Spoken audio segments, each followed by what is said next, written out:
खुलुमबाय। बेयो बड'लेण्ड इंखं टेलिभिजन। दिनै 6 मार्च 2021 सनिबारखालि सानसेनि बरादखौ नोंथांमोननि खाथियाव लाबोदों आं सदानन्द दैमारिया।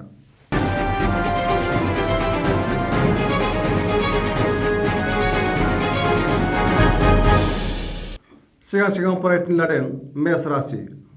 दिनैनि साना मोजां आरो गाज्रिनि गेजेरजों बाबेरलांगोन। गोसोखौ गोबां गुलुं गुजुं मोनगोन। माबा मोनसे गोरोन्थि मावफ्लांनानै गोबां खहा जानांनोबो हागौ। सोरजोंबा एना एनि जानो हागौ। गोसोनि साननायफोरा देबार नांगोन। देहाया दिनै मोजाङै थागोन। अब्लाबो जानाय लोंनायाव सांग्रां जानाया गाहाम। रांखावरियाव जोबोर मोजां। अदेबानि नाङा फाङा खरसायाबो बांगोन। बेफार फालांगियाव मोजां मुलाम्फा मोननो हागोन। न'खराव बिसि फिसायनि गेजेराव एना एनि फैनो हागौ। समाजाव सोरजोंबा लाजि फोनांजानो हागौ। सांग्रां जानाया गाहाम। गोसोनि लुबैनाया बांगोन। लाइमोनफोरनि गोसोआ दिनै जोबोर उरां फारां जागोन। फरायसाफ्रा फरायनायाव गोसो दुंखांगोन आरो मोजां फिथाइ मोननो हागोन।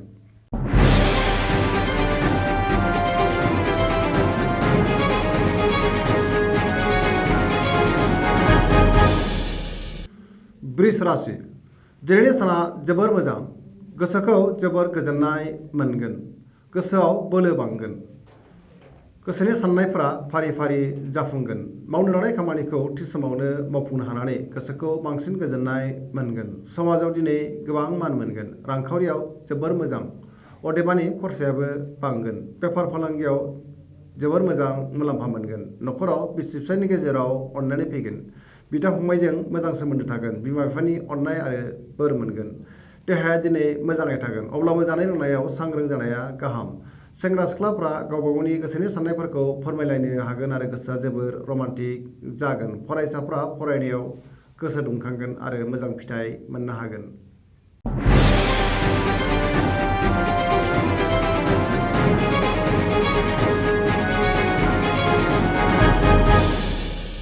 मिथुन राशि।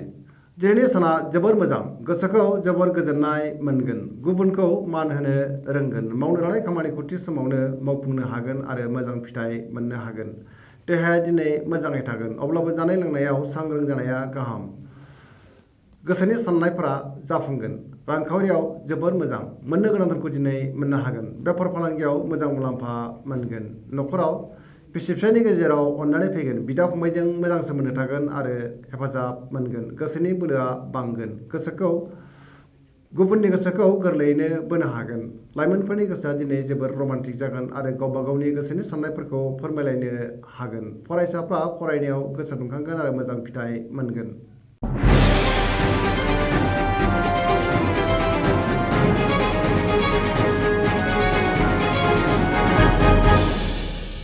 कर्कट राशि। दिनैनि साना मोजां आरो गाज्रिनि गेजेरजों बाबेरलांगोन। गोसोआव बानाय फैगोन। मावनो लानाय खामानिखौ थि समाव मावफुंनो गोब्राब जागोन। रांखावरियाव जोबोर मोजां। मोननो गोनांखौ दिनै मोननो हागोन। बेफार फालांगियाव मोजां मुलाम्फा मोनगोन। देहाया दिनै बारा मोजां थानाय नङा। गगा बायदि रोखोमनि बेरामाव गोग्लैनो हागौ। गुबुननि हेफाजाब लानांगोन। न'खराव बिसि फिसायनि गेजेराव अननानै फैगोन। बिदा फंबायजों मोजां सोमोन्दो थागोन। बिमा बिफानि अननाय आरो बोर मोनगोन। लाइमोनफोरनि गोसोआ जोबोर रमान्टिक जागोन। फरायसाफ्रा फरायनायाव गोसो दुंखांगोन आरो धोरोमारि बिथिङाव गोसो दुंखांगोन।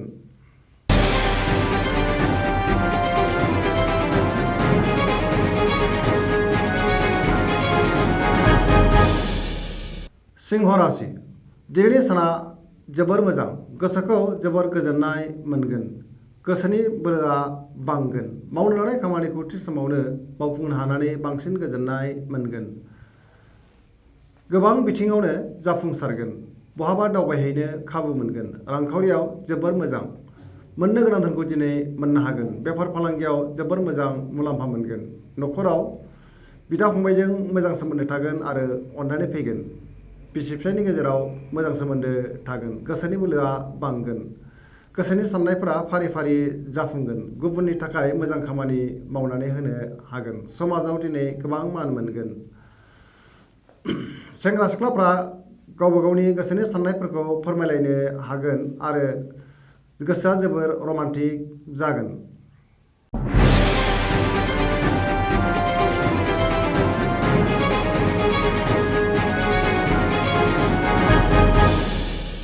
कन्या राशि दिनैनि साना जोबोर मोजां गोसोखौ जोबोर गोजोननाय मोनगोन मावनो लानाय खामानिखौ थि समावनो मावफुंनो हानानै बांसिन गोजोननाय मोनगोन गुबुननि गोसोखौ दिनै गोरलैयैनो बोनो हागोन रांखावरियाव जोबोर मोजां अदेबानि खरसायाबो बांगोन बेफार फालांगियाव जोबोर मोजां मुलाम्फा मोनगोन देहाया दिनै मोजाङै थागोन न'खराव बिसि फिसायनि गेजेराव अनलायनाय फैगोन गोबां खामानियाव मुखुब थागोन समाजाव दिनै गोबां मान मोननो हागोन गोसोनि साननायफोरा जाफुंगोन लाइमोनफोरा जोबोर रमान्टिक जागोन आरो गावबा गावनि गोसोनि साननायफोरखौबो फोरमायलायनो हागोन फरायसाफ्रा फरायनायाव गोसो दुंखांगोन आरो मोजां फिथाइ मोननो हागोन सरासनस्रायै दिनैनि साना जोबोर मोजां आरो मोजाङैनो बारग'लांगोन।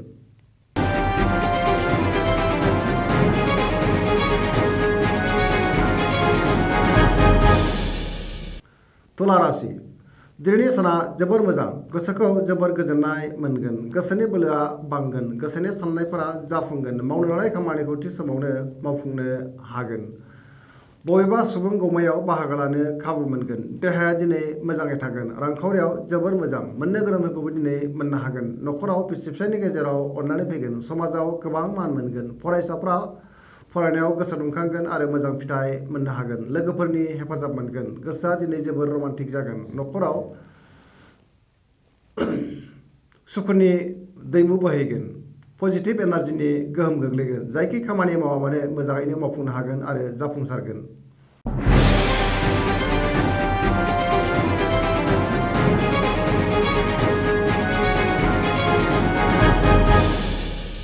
वृश्चिक राशि दिनैनि साना जोबोर मोजां गोसोआव गोग्गो साननाय फैगोन मावनो लानाय खामानिखौ थि समावनो मावफुंनो हानानै गोसोखौ जोबोर गोजोननाय मोनगोन गोसोनि साननायफोरा फारि फारि जाफुंगोन गोसोनि बोलोआ बांगोन समाजाव दिनै गोबां मान मोननो हागोन न'खराव बिसि फिसायनि गेजेराव अननानै फैगोन बिदा फंबायजों मोजां सोमोन्दो थागोन आरो बिसोरनि हेफाजाब मोननो हागोन रांखावरियाव जोबोर मोजां होनजायो बेफार फालांगियावबो मोजां मुलाम्फा मोननो हागोन देहाया दिनै मोजाङै थागोन अब्लाबो जानाय लोंनायाव सांग्रां जानाया गाहाम गुबुननि गोसोखौ दिनै गोरलैयैनो बोनो हागोन सेंग्रा सिख्लाफ्रा गावबा गावनि गोसोनि साननायफोरखौ फोरमायलायनो हागोन आरो गोसोआ जोबोर रमान्टिक जागोन समाजाव बयजोंबो अनसायजागोन सरासनस्रायै दिनैनि साना जोबोर मोजां आरो मोजाङैनो बारग'लांगोन।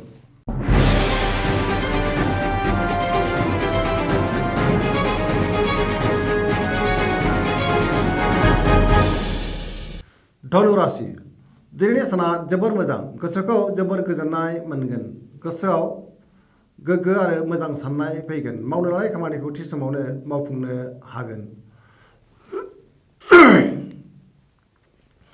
गोसोनि साननायफोरा जाफुंगोन रांखावरियाव जोबोर मोजां बेफार फालांगियाव जोबोर मोजां मुलाम्फा मोनगोन समाजाव गोबां मान मोनगोन देहाया दिनै मोजाङै थागोन न'खराव अननानै फैगोन बिदा फंबायनिफ्राय हेफाजाब मोनगोन लाइमोनफोरनि गोसोआ दिनै जोबोर रमान्टिक जागोन आरो गावबा गावनि गोसोनि साननायफोरखौ फोरमायलायनोबो हागोन फरायसाफ्रा फरायनायाव गोसो दुंखांगोन धोरोमारि बिथिङावबो गोसो दुंगोन सरासनस्रायै दिनैनि साना जोबोर मोजां आरो मोजाङैनो बारग'लांगोन।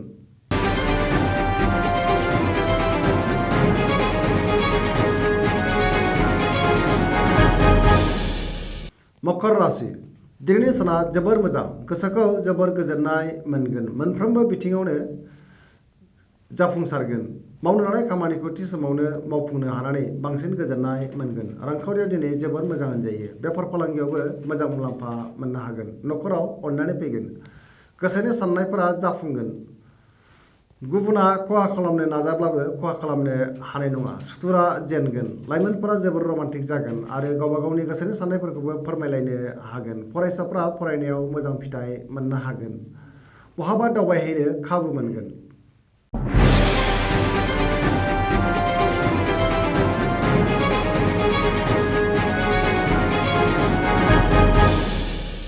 कुम्भ राशि दिनैनि साना मोजां आरो गाज्रिनि गेजेरजों बाबेनलांगोन गोसोखौ जोबोर उसुखुथु आरो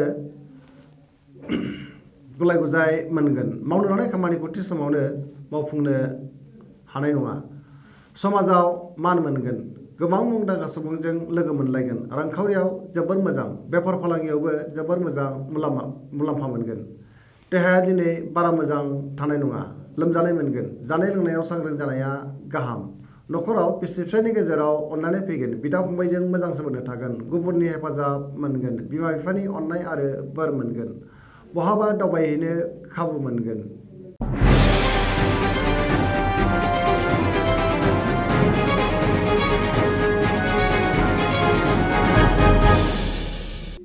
मीन राशि दिनैनि साना जोबोर मोजां गोसोखौ जोबोर गोजोननाय मोनगोन गोसोनि बोलोआ बांगोन गावनि गोसोनि साननायखौ गुबुननो फोरमायनो हागोन देहाया दिनै मोजाङै थागोन रांखावरियाव जोबोर मोजां बेफार फालांगियावबो जोबोर मोजां मुलाम्फा मोननो हागोन खामायनाय धोनखौ दोनथुमनो हागोन मुलाम्फायाबो बांगोन न'खराव अननानै फैगोन बहानिफ्रायबा मोजां खौरां फैनो हागौ सेंग्रा सिख्लाफ्रा गावबा गावनि गोसोनि साननायखौ फोरमायलायनो हागोन आरो गोसोआ जोबोर रमान्टिक जागोन फरायसाफ्रा फरायनायाव गोसो दुंखांगोन आरो मोजां फिथाइ मोननो हागोन सरासनस्रायै दिनैनि साना जोबोर मोजां आरो मोजाङैनो बारग'लांगोन दिनैनि राशि फरायनाया एसेनोसै जोबनायाव बेखौनो खावलायो जाहाथे नोंथांमोना सानफ्रामबो जोंनि बे बड'लेण्ड इंखं टेलिभिजनखौ नायबाय थायो आरो साबस्क्राइब खालामो एसेनोसै गोजोन्थों